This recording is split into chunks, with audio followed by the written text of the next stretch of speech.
نجاستوں کی تطہیر کا بیان. ایک اعرابی نے مسجد میں پیشاب کر دیا، لوگ اس کے پیچھے پڑ گئے. رسول اللہ صلی اللہ علیہ وسلم نے انہیں فرمایا دعوہ وحریقوا علی بولہ سجلا من ماء، اسے چھوڑ دو اور جگہ کو پاک کرنے کے لیے اس کے پیشاب پر پانی کا ڈول بہا دو. پھر آپ نے اس کو بلا کے فرمایا مسجدیں پیشاب اور گندگی کے لیے نہیں بلکہ اللہ کے ذکر، نماز اور قرآن پڑھنے کے لیے ہوتی ہیں. یعنی ایک طرف صحابہ کو کہا کہ تم اس پہ پانی بہا دو، یعنی عمل سے اس کو تعلیم دو، نہ کہ ڈانٹ ڈپٹ کے، اور دوسری طرف اس کو بلا کے پیار سے سمجھا دیا کہ دیکھو مسجدیں نجاست کے لیے نہیں ہوتی. حیض آلود کپڑا. حضرت اسماء بنت ابی بکر فرماتی ہیں کہ ایک عورت نے رسول اللہ صلی اللہ علیہ وسلم سے پوچھا کہ جس کپڑے کو حیض کا خون لگ جائے تو کیا کرے؟ آپ نے فرمایا اسے چٹکیوں سے مل کر پانی سے دھو ڈالنا چاہیے، پھر اس میں نماز ادا کر لی جائے. یعنی صابن سے دھونا ضروری نہیں بلکہ اس کو پانی سے پاک کر لینا بھی کافی ہو سکتا ہے، کیونکہ ہر جگہ تو صابن اویلیبل نہیں ہوتا. اور چٹکیوں سے مل کر یعنی باریک طریقے سے صفائی کی جائے کہ کوئی داغ وغیرہ نہ رہے، یہ مراد ہے. منی کا دھونا. حضرت عائشہ فرماتی ہیں کہ میں رسول اللہ صلی اللہ علیہ وسلم کے کپڑے سے منی کو دھو ڈالتی تھی اور آپ اس کپڑے میں نماز پڑھنے تشریف لے جاتے تھے اور دھونے کا نشان کپڑے پر ہوتا تھا. یعنی اگر کوئی ایسا ایک ہی کپڑا ہے اور اس پر ایسی کوئی نجاست لگی اور اس کو دھو لیا گیا، اور اگر کپڑا گیلا ہی ہے سوکھا نہیں تو بھی اس کپڑے میں پھر نماز ہو جاتی. شیرخوار بچے کا پیشاب. حضرت ام قیس اپنے چھوٹے شیرخوار بچے کو جو کھانا نہیں کھاتا تھا رسول اللہ صلی اللہ علیہ وسلم کے پاس لائیں. آپ نے اسے اپنی گود میں بٹھایا، بچے نے آپ کے کپڑے پر پیشاب کر دیا تو آپ نے پانی منگوا کر کپڑے پہ چھینٹے مارے اور اسے دھویا نہیں. یعنی وہ بچہ جو ابھی کوئی بھی سالڈ نہیں لیتا پہلے 3 مہینے میں، اور لڑکا ہے اس کا پیشاب اڑ کے دور تک چلا گیا تو اس ساری جگہ کو دھونا بھی مشکل ہوتا ہے، تو ایسی صورت میں اگر اس کے اوپر سپرنکل کر دیا جائے ہلکا ہلکا تو اس سے طہارت کی فیلنگ آ جائے گی. لڑکی کا پیشاب جو ہے وہ اس سے برعکس ایک جگہ پر اکٹھا ہوتا ہے تو اس جگہ کو دھونے کے لیے کہا گیا. لیکن لڑکا ہو یا لڑکی جب سالڈز لینا شروع کر دیں تو اس کے بعد ان کا پیشاب بھی اس طرح نہیں صاف ہوتا بلکہ اس کو بھی پراپر طریقے سے دھو کر صاف کرنا پڑے گا. لبابہ بنت حارث روایت کرتی ہیں کہ حسین بن علی رضی اللہ عنہ نے رسول اللہ صلی اللہ علیہ وسلم کی گود میں پیشاب کر دیا جو ابھی شیرخوار ہی تھے. میں نے عرض کیا کوئی اور کپڑا پہن لیں اور تہبند مجھے دے دیں تاکہ میں اسے دھو دوں.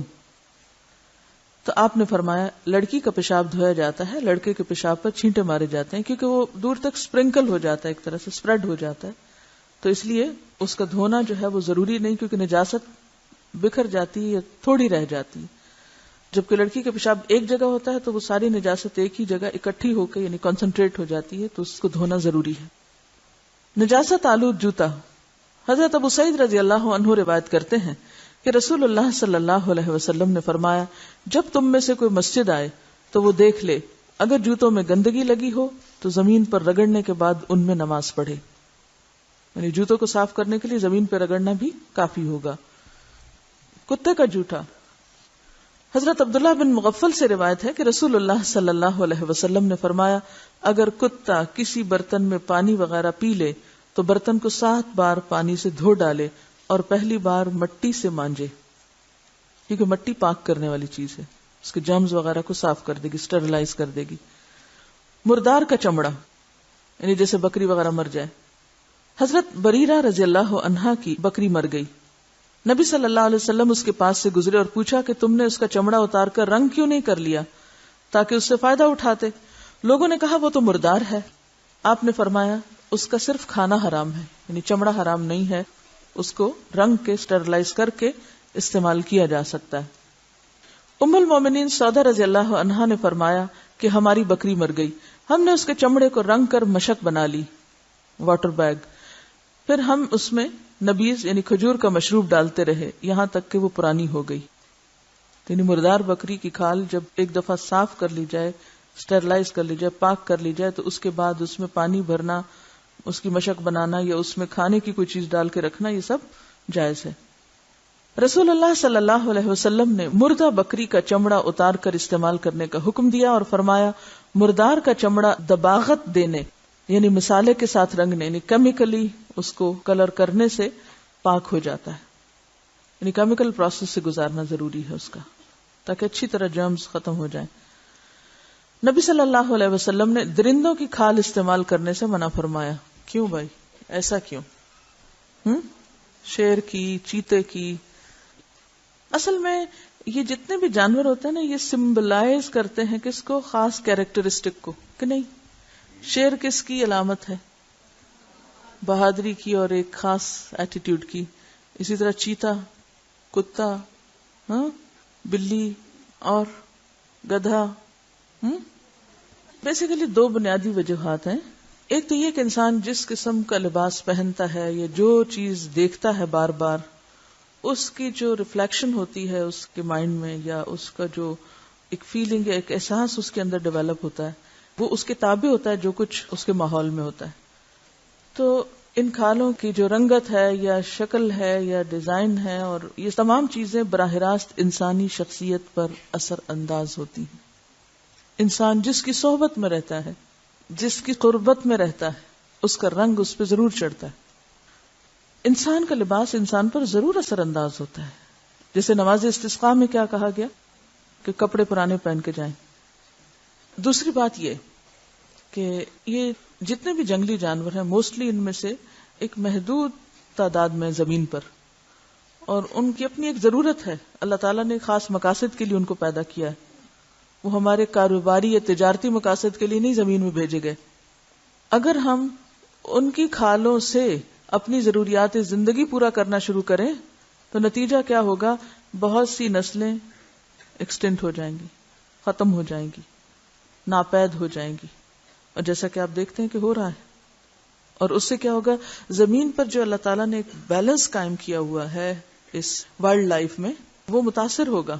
اس سائیکل میں اگر کوئی ایک چیز بھی ناپید ہوتی ہے تو گیپ آ جائے گا، فطرت کے نظام میں خلل ہوگا. اسی لیے قرآن میں کیا فرمایا گیا؟ الرحمن علم القرآن خلق الانسان علمہ البیان الشمس والقمر بحسبان والنجم والشجر یسجدان والسماء رفعها ووضع الميزان الا تطغوا في الميزان واقیموا الوزن بالقسط ولا تخسروا الميزان. یہ جو تین آیتیں ہیں تینوں میں میزان کا لفظ آ رہا ہے. ٹھیک ہے، اللہ نے سب کچھ پیدا کیا، وضع المیزان، میزان قائم کیا، یعنی سب میں بیلنس قائم کیا. اور پھر انسانوں کو کیا کہا کہ اللہ تطغوا فی المیزان، اس میزان میں خلل مت ڈالنا، اس نظام فطرت کو تباہ نہ کرنا. اور پھر وَأَقِيمُوا الْوَزْنَ بِالْقِسْطِ وَلَا تُخْسِرُوا الْمِيزَانَ، میزان میں کمی نہ کرنا.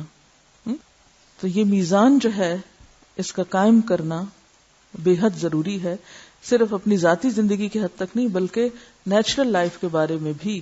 اسی لیے بہت سی ایسی تعلیمات ملیں گی جس سے خود بخود ان تمام چیزوں کا تحفظ یا پروٹیکشن سامنے آتی ہے جو اللہ تعالیٰ نے ہمیں بتائی.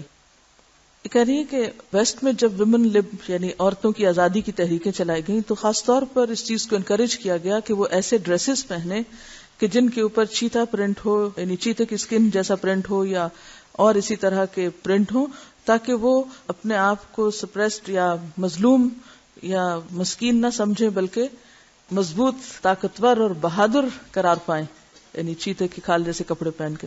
تو اب آپ دیکھیں کہ اس طرح کے رنگ اور پرنٹ بہت دفعہ شاید آپ نے بھی پہنا ہو، اور خصوصاً کوٹ وغیرہ میں آپ نے دیکھا ہوگا یہ پرنٹ بہت ہوتا ہے، بلینکٹس وغیرہ کے اوپر بھی.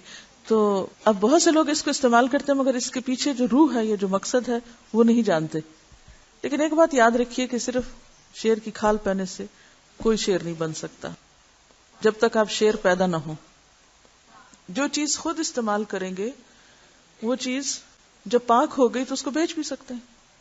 ٹھیک ہے نا، مردہ بکری تو نہیں بیچیں گے آپ، لیکن آپ کھال اتار کے اس کو صاف کر کے محنت کریں گے نا اس پر، تو پھر اس کی حیت تبدیل ہو گئی. اب جس چیز کا استعمال جائز ہے اس کا پھر بیچنا بھی جائز ہو جائے گا.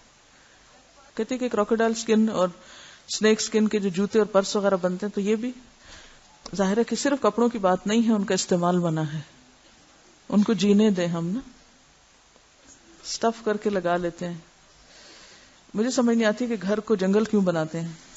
فطری طبیعت گوارا نہیں کرتی ایسے وائلڈ اینیملز کو گھر میں رکھنا.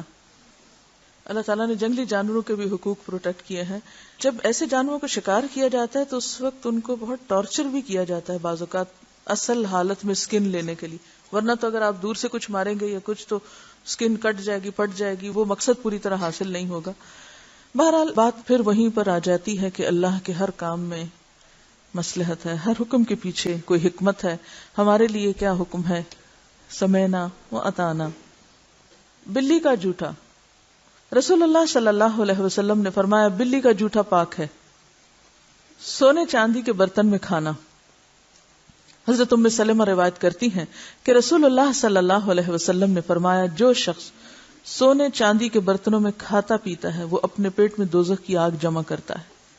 خاص طور پہ چاندی کے جو کٹورے اور چاندی کے گلاس، اور بعضوں کو سونے کو تو نہیں ہوتے لیکن چاندی کے وہ نسل در نسل جہیز میں نشانیوں کے طور پر آگے سے آگے دیے جاتے ہیں. اسی طرح گولڈ کوٹڈ سپونز وغیرہ بھی بہت عام ہو گئی ہیں، اور سپونز کیا کراکری کے اوپر آپ نے دیکھا ہوگا گولڈ پلیٹنگ، یعنی کنارے وغیرہ بھی ہیں. تو ایسی چیزوں سے حد الوسع بچنا چاہیے. اگرچہ وہ پورا گولڈ نہیں ہے لیکن ایون کچھ حصہ تو گولڈ کا ہے نا، اگر وہ اصلی گولڈ ہے. وآخر دعوانا ان الحمد للہ رب العالمین. سبحانک اللہم وبحمدک نشہد ان لا الہ الا انت نستغفرک ونتوب الیک.